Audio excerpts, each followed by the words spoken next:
The North Carolina State Board of Education has adopted controversial new social studies standards, but the process of implementing those standards hit a snag this month. Here to explain why is Dr. Terry Stoops. He is director of the Center for Effective Education at the John Locke Foundation. And Terry, I understand this has to do with some of the documentation that goes along with these new standards. That's right. Whenever the state adopts new standards, they also provide a series of documents to go along with those standards. That includes what's called unpacking documents, which provide a little more detail than the standards provide.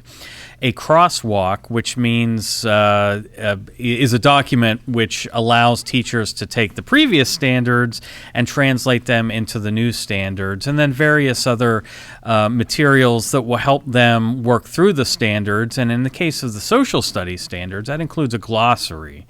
And the glossary, of course, is something that not a whole lot of people pay attention to, but I decided to take a closer look at this month. And when you looked at the glossary, a lot of red flags came up.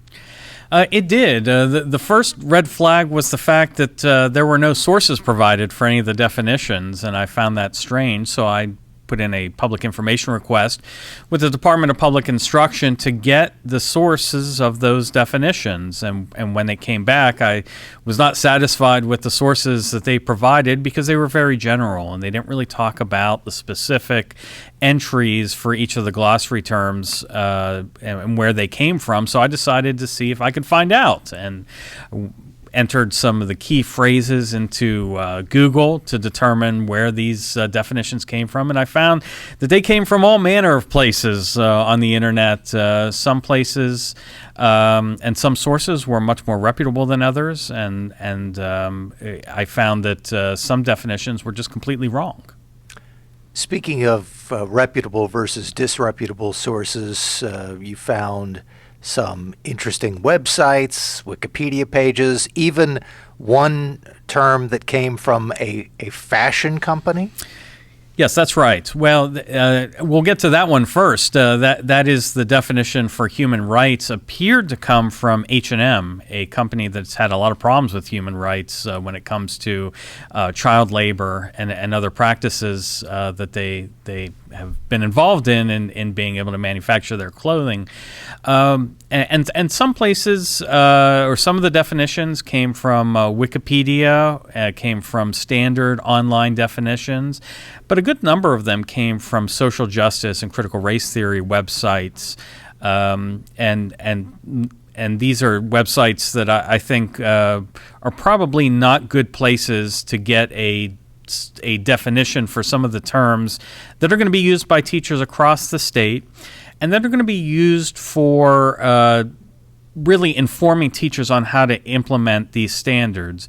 You know, most people think, well, a glossary really isn't all that important. I mean, I think teachers know the definitions of these terms, but the way that the standards are set up, the glossary is actually extremely important because it really informs teachers about the ways to implement these standards and to teach students these key terms. So the glossary is extremely important, and that's why I think that the definitions really should have come from reputable websites and places where we get an impartial definition of these terms, one that is informed by the history of these terms and by those who use them on a regular basis.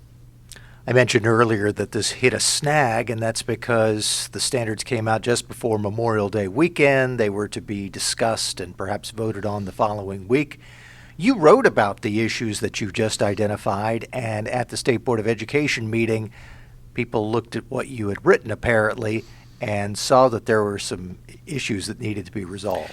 That's right. And their immediate issues at the State Board of Education meeting was fears about plagiarism, because many of the phrases used in the definitions in the State Board, the glossary that the State Board was considering, were a little too similar to those that were found online. So the concern was plagiarism, not necessarily the quality of the definitions given. And so they decided to table the issue, redo the glossary, and then come back on June 17th and vote on a new glossary, as well as vote on the supplemental materials that were not passed at that initial meeting. And so we have a new glossary.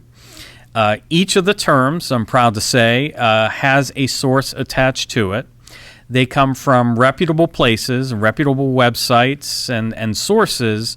And although I don't think the glossary is perfect by any means, at least it addresses a lot of the issues that I raised in my initial article. The fact that a lot of these definitions didn't come with sources, some of the language appeared to be plagiarized, and some of the definitions were simply wrong or of very low quality and needed to be changed so that the standards are implemented properly. It looks like that has been done, and I would suspect that the State Board of Education is going to approve the glossary and the supplemental materials that they're going to consider at their June 17th meeting. So that's coming up later this week. What's this going to mean for the standards moving forward? Is this an improvement? Well, I think it is an improvement, but this doesn't mean that we're going to see the standards implemented in 2021 because the General Assembly has a provision in their COVID-19 relief bill that would delay the implementation of the social studies standards to 2022.